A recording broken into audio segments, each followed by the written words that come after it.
گناہ کا احساس بھی بہت بڑی نعمت ہے۔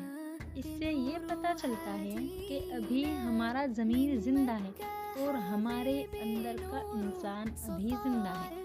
خوش قسمت ہے آپ اگر آپ کو گناہ کا احساس ہے۔ جھک جائیے رب کی بارگاہ میں اور اپنے گناہ پر شرمندہ ہو کر اس سے اپنی بخشش مانگے۔ رب کی بارگاہ میں صدق دل سے چند آنسو کے قطرے بہا دے۔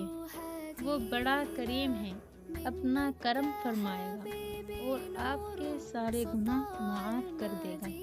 بے شک